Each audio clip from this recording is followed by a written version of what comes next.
کہ جناب اگر امریکہ ہمیں وقت پر یہ جنرل الیکٹرک کا جو انجن جہاز اس جہاز میں نا تیجس میں امریکن کمپنی ہے جنرل الیکٹرک GE کہا جاتا ہے 404 انجن اس میں استعمال ہوتا ہے. باقی ٹیکنیکل باتیں تو وہ ماہرین جاتے ہیں لیکن چونکہ یہ اس میں لکھا ہوا تھا کہ GE 404 انجن جو تھا انہوں نے ان دونوں نے کہا کہ چونکہ ہمیں یہ دیا نہیں ہے انجن بر وقت امریکہ نے تو اس وجہ سے ہمارا یہ جہاز جناب گر گیا. آپ اندازہ کریں. اور وہ جنرل بخشی اس سے بھی آگے چلا گیا. اس نے کہا کہ جناب اب تو آپریشن سندور 2 کسی وقت بھی ہو سکتا ہے, ہمیں یہ جنرل الیکٹرک کے جو انجن ہے وہ چاہیے, اور ہم نے تو $1 ارب ایڈوانس میں ادا کر دی ہے لیکن ابھی تک ہمیں 2 انجن ملے ہیں. اب آپ اندازہ کر لیں ابھی تک 2 انجن ملے ہیں. تو وہ ابھی جناب اب یہ اس میں دیسی ساختہ ہوم میڈ بڑا یہ کہتے تھے نا, وہ کل بھی ہم نے بات کی تھی کہ یہ ہماری خود انحصاری کا نمونہ ہے تیجس. ٹھیک ہے جی. وہ ایک لفظ تھا وہ جو کل میں نے استعمال کیا تھا کہ آتم برناتنم, پتہ نہیں وہ ہندی زبان کا لفظ تھا کہ وہ جناب یہ اس کا مطلب ہے کہ خود انحصاری. تو وہ جناب اب وہ سارا الزام لگا دیا امریکہ کے اوپر. ہاں جی, اپنی نااہلی چھپانے کے لیے. حالانکہ پوری عوام, بھارتی عوام جو ہے نا وہ تھو کر رہی ہے. دفاعی خریداریاں, فوجی خریداریاں, اس میں کرپشن, امبانی گروپ ہے وہاں پہ جتنے بڑے سرمایہ کار ان کو یہ ٹھیکے دیتا ہے مودی, اس میں سے وہ مال کھاتے ہیں, کمیشن کھاتے ہیں. کانگریس کئی مرتبہ کہہ چکی ہے, مختلف رپورٹس اس حوالے سے سامنے آ چکی ہیں, اس میں کوئی شک نہیں ہے, کوئی دو رائے نہیں ہے. تو وہ جناب وہاں پہ انہوں نے اچھا خاصا اب یہ وویلا مچایا. تو وہی ہے نا کہ بات کہ جناب ڈگیا کھوتے تو غصہ کمیں ہارتے ہیں کہ جہاز تھوڑا خود تھوڑیاں کرتوتاں دے ڈگ پہ تو تسی جناب امریکہ کو الزام دے رہے ہو. ابھی ٹرمپ کا اس کے اوپر بیان آ گیا نا تو وہ ویسے ہی وہ جناب لگا ہوا ہے. 7 طیارے تو ہم نے کرا دیے تو ابھی 8واں یہ تباہ ہو گیا. تو وہ اس نے اس پہ بھی بات کر دینی ہے, دیکھ لیجئے گا آنے والے دنوں میں. وہ ٹرمپ کی نہیں باز آنے والا, وہ اس پہ بھی بات کر دے گا, آپ دیکھ لیجئے گا, وہ نہیں باز آئے گا. تو وہ تو یہ تو حال ہے یہاں پہ. اور یہ اب اپنی وہ خفت مٹانے کے لیے کبھی ادھر الزام لگاتے ہیں کبھی ادھر الزام لگاتے ہیں, جبکہ مکمل طور پر نااہلی ہے, کرپشن ہے, دفاعی خریداریاں وقت پر نہ ہونا ہے, ٹریننگ کا ان کا معیار, اور پھر سب سے بڑا پروفیشنلزم, اور پھر جس طرح ہمارے ہاں ہمارے پائلٹوں کے اندر جذبہ ایمانی ہے وہ ان کے اندر ہے نہیں. یہ ہے اصل بات. عقیدے کے ہم پکے مسلمان, لا الہ الا اللہ محمد رسول اللہ صلی اللہ علیہ وآلہ وسلم کہنے والے. یہ بتوں کو پوجنے والے یہ کیا جانے جی ان چیزوں کی کرامات. اللہ کی مدد ثابت ہوتی ہے جب نعرہ تکبیر اللہ اکبر ہم بلند کرتے ہیں. تو وہ پھر ہمارے جس طرح نعرہ تکبیر اللہ اکبر سے نعرہ بلند کرتے ہیں نا, اسی طرح پھر ہمارے جہاز بھی بلند اسی طرح سے ہی ہوتے ہیں. پھر آسمان جب وہ جاتے ہیں آسمان کی طرف تو اللہ میاں خود ان کو سنبھالتا ہے, پھر وہ خود کرتب دکھاتے ہیں. یہ رحمت ہوتی ہے اللہ میاں کی. ان لوگوں کو کیا پتا, وہ لگائیں الزام جس پہ لگانے, آپ وہ رونا دھونا لگے ہوئے لگے رہے. اب آ جائیں جی افغانستان, بارڈر بند ہو گیا, تورخم بھی اور وہ جناب چمن بارڈر بھی بند ہو گیا. ٹھیک ہے جی. تو ابھی افغانی یہ کہہ رہے ہیں جی او پاکستان میں تو پھل بڑے مہنگے ہو گئے جی, وہ سیب بڑا مہنگا ہو گیا جی, انگور پاکستانی نہیں کھا سکیں گے, کوئی انار نہیں کھا سکیں گے, وہ جناب ادھر ڈرائی فروٹ نہیں کھا سکیں گے, وہ پاکستانیوں کو جناب آپ بھوکے مریں گے جناب. بالکل کچھ بھی نہیں ہوا. بھائی افغانستان کو نقصان ہوا ہے اور مسلسل نقصان ہو رہا ہے. تجارتی بندش سے پاکستان کا فائدہ ہوا ہے, کیونکہ جو افغانستان کی 70 سے 80% تجارت تھی نا وہ پاکستان کی سڑکوں اور بندرگاہوں سے ہوتی تھی, جو کہ اب رک گئی ہے. اور یہ افغان ٹرانزٹ ٹریڈ کے ذریعے سامان جاتا تھا. ٹھیک ہے. اور یہ کراچی کی بندرگاہ سے آتا 3 سے 4 دن میں پہنچ جاتا, زیادہ 5 دن میں افغانستان پہنچ جاتا تھا. اب جناب یہ ایران سے تجارت انہوں نے کرنا شروع کی ہے, ایران سے آئے گا 6 سے 8 دن میں. وسطی ایشیائی ریاستوں سے اگر کریں گے وہاں سے تو 1 مہینے سے بھی زیادہ لگے گا. اور افغان ٹرانزٹ ٹریڈ کے نام کے اوپر پاکستان میں سمگلنگ کا سامان داخل ہوتا رہا, اور ہر سال پاکستان کو 5.4 کھرب روپے کا نقصان سمگلنگ سے ہوا ہے. اب آپ یہ اندازہ کر لیں کہ یہ اتنی زیادہ جو اماؤنٹ ہے کہ اتنا زیادہ نقصان جو ہے وہ پاکستان کو اس وجہ سے جو ہے وہ ہوا. اور افغان ٹرانزٹ ٹریڈ سے تقریباً 1 کھرب روپے کا سامان واپس آ جاتا تھا, جو اضافی نقصان کا باعث بنتا تھا. اب تورخم کی تورخم کا جو بارڈر ہے اس کی بندش سے 1 ماہ میں افغانستان کو $45 ملین کا نقصان ہوا ہے, اور چند ہفتوں میں افغانستان کے لیے تمام سرحدوں کا مجموعی نقصان $200 ملین سے تجاوز کر چکا ہے۔ 5,000 سے ان کے زیادہ ٹرک پھنسے رہے جب یہ پاکستان اور افغانستان کے درمیان کشیدگی تھی اکتوبر میں۔ افغان فصلیں تھیں، پھل تھے جو کہ پاکستان میں منڈی کے انتظار میں تھے، وہ سارے کے سارے ضائع ہو گئے۔ اب ایران کے راستے تجارتی لاگت ان کی بڑھ گئی ہے 50 سے 60%، اور ہر کنٹینر کے اوپر ایرانی اضافی $2500 اضافی کرایہ لے رہے ہیں، اور ادویات کی ترسیل بھی متاثر ہوئی ہے کیونکہ 50% ادویات ادھر سے ادھر جاتی تھی، اور یہ نعرے مارتے ہیں، بڑے دعوے کرتے ہیں سوشل میڈیا کے اوپر، افغانستان ادویات کی تیاری میں خود کفیل ہو گیا۔ کچھ بھی نہیں، بالکل زیرو۔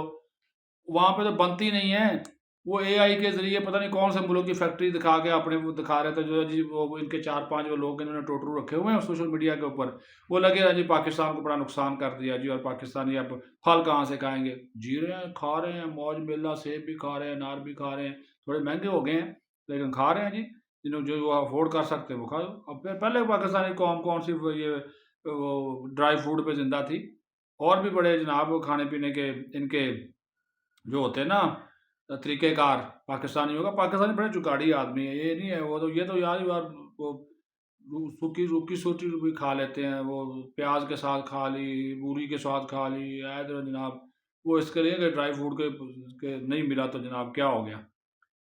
اچھا جی، جب سمگلنگ رک گئی تو 2 لاکھ سے زیادہ افغانی خاندان وہ متاثر ہوئے جو سمگلنگ، بیک فلو اور انڈر انوائسنگ سے وابستہ تھے، اور پاکستان کا جو پاکستانی ہیں، جس طرح میں نے کہا میں بیٹھا ہوں، آپ لوگ بیٹھے ہوئے ہیں، ان کی زندگی پہ کوئی اثر نہیں پڑا، ٹھیک ہے نا جی، بلکہ جو لگژری سامان جو تھا یہ افغانستان سے سمگل ہو کر وہ بنیادی سامان تو ہوتا نہیں تھا، لگژری سامان ہوتا تھا، اور زیادہ تر وہ ہوتا تھا جو افغان ٹرانزٹ ٹریڈ کے ذریعے آتا تھا۔ پاکستان کے پاس سی پیک کے راستے موجود ہیں، چین کے ساتھ براہ راست زمینی راستے موجود ہیں، اور تجارتی بندشیں اسمگلنگ نیٹ ورک تو نہیں، تجارتی بندشیں انہوں نے کہا کہ جو اسمگلنگ کے نیٹ ورک ہے یہ ٹوٹیں گے، اسلحہ اور منشیات کی جو ترسیل ہے وہ بھی رکے گی، اور خاص طور پر جو طویل المدتی یعنی کہ 5 سے 10 سال میں پاکستان کو بھی اس کے فوائد جو ہیں وہ حاصل ہو جائیں گے، اور خاص طور پر جو سی پیک کے ذریعے، اور اب افغان طالبان کو یہ فیصلہ کرنا ہے کہ جناب انہوں نے دہشت گردوں کو تحفظ دینا ہے، یہ پاکستان کے ساتھ مل کر ترقی کے سفر میں شامل ہونا ہے۔